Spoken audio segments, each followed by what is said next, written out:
थाना पीर बदाई के इलाके खियाबान सर सैयद में थाना सादकाबाद के SHO और ASI की क़यादत में आने वाली पुलिस टीम ने बुजुर्ग खातून के 2 बेटों को असलहे की नोक पर उठा लिया। पीर बदाई पुलिस ने आला अफसरान के नोटिस लेने पर अपने बेटी भाई SHO और ASI समेत दीगर एहलकारों के खिलाफ अगवा की दफा के तहत मुकदमा दर्ज कर लिया, जबकि 10 रोज कबल उठाए गए 2 भाइयों का ताहाल कुछ पता नहीं चल सका कि वो कहाँ है, किस किस्म की और किस की तहवील में है। उठाए गए दोनों भाइयों से क्या जुर्म सरजद हुआ, कानून और कायदे को मलिया मेट करने, इख्तियारात और वर्दी के नाजायज इस्तेमाल के एक के बाद दूसरे वाक़े ने थाना सादकाबाद के दारुल अमान होने को सवालिया निशान बना दिया। अपनी ही पुलिस फोर्स और CPO रावलपिंडी की गुड गवर्नेंस पॉलिसी पर एक तरह से स्याह धब्बा लगाने के दूसरे वाक़े ने शहरियों को गहरी फिक्र सोच में डाल दिया, जबकि उठाए जाने वाले दोनों भाइयों से मुलाकात पर पाबंदी ने बुजुर्ग वालदा और दीगर बहन भाइयों के खदशात ने उनकी नींदें और सुख चैन सब बर्बाद कर दिया। थाना पीर बदाई में न्यू करलूट, सेला, छतर डाक खाना, छतर इस्लामाबाद की रिहायशी बुजुर्ग खातून वसीम बीबी जोजा आबिद शाह ने मुकदमा करवाते हुए बताया कि वो 3 जून 2023 को अपने बेटों नासिर शाह, राशिद शाह के साथ अपने छोटे बेटे माजिद शाह से मिलने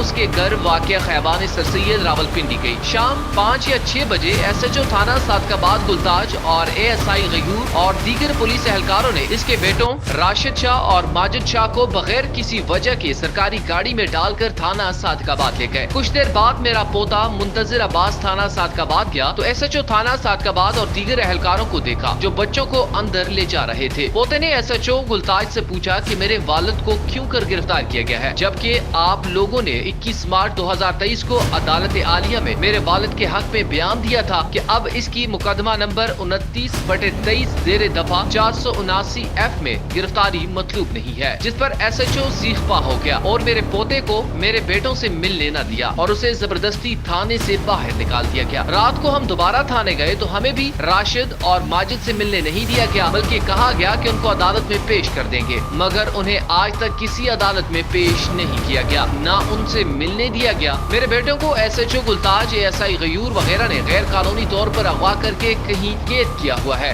ये भी अंदेशा है कि उन्हें कत्ल न कर दिया गया हो। थाना सादकाबाद पुलिस ने ये सारे जराइम मुस्तगीद मुकदमा शहरियार वकार अब्बासी और इस्माइल शाह की इमा पर किए हैं। मेरे बच्चों को बरामद करके जिम्मेदारान के खिलाफ कानूनी कार्रवाई की जाए। पुलिस ने 365 की दफा के तहत मुकदमा दर्ज कर लिया। नाज़रीन, यहाँ ये बात काबिल जिक्र है कि 1 जून 2023 को इसी थाने के सब इंस्पेक्टर वाजिद भट्टी ने कुराल के इलाके से 3 भाइयों को उठा लिया। 2 जून की शाम तक तशद्दुद का निशाना बनाया और फिर उन्हें छोड़ दिया गया। थाने को अकूबत खाना बनाने के इस वाक़े के बाद SHO की क़यादत में दूसरे वाक़े ने मुतअद्दिद सवालात को जन्म दे दिया है। शहरियों का कहना है कि CPO रावलपिंडी खालिद खमदानी ने अपनी ज्वाइनिंग के बाद सख्त महकमाना एहतसाब की बुनियाद रखी, शहरियों के साथ मिलन बढ़ाया, हर मकतबा फिक्र के साथ मुरासम को बेहतर बनाया, थानों में भी चेक एंड बैलेंस को बढ़ाया, मगर इसके बावजूद पुलिस वर्दी में मौजूद चंद अफराद उनकी पॉलिसी के सामने चैलेंज बनकर खड़े हो गए, जिसके लिए CPO रावलपिंडी को ज्यादा सख्त एक्शन लेना होगा ताकि शहरियों को जो खालिद खमदानी के CPO बनने के बाद तहफ़्फ़ुज़ और फौरी इंसाफ का एहसास हुआ है वो तासर किसी तौर जाया न हो सके। जुराइम पेशा नासर के खिलाफ सख्त कार्रवाई जरूरी है, जबकि वर्दी का नाजायज इस्तेमाल करने वालों का सख्त कड़ा एहतसाब होना चाहिए ताकि सबको खबर हो सके कि इस शहर में इख्तियारात का नाजायज इस्तेमाल करने वालों को कोई पूछने वाला भी है।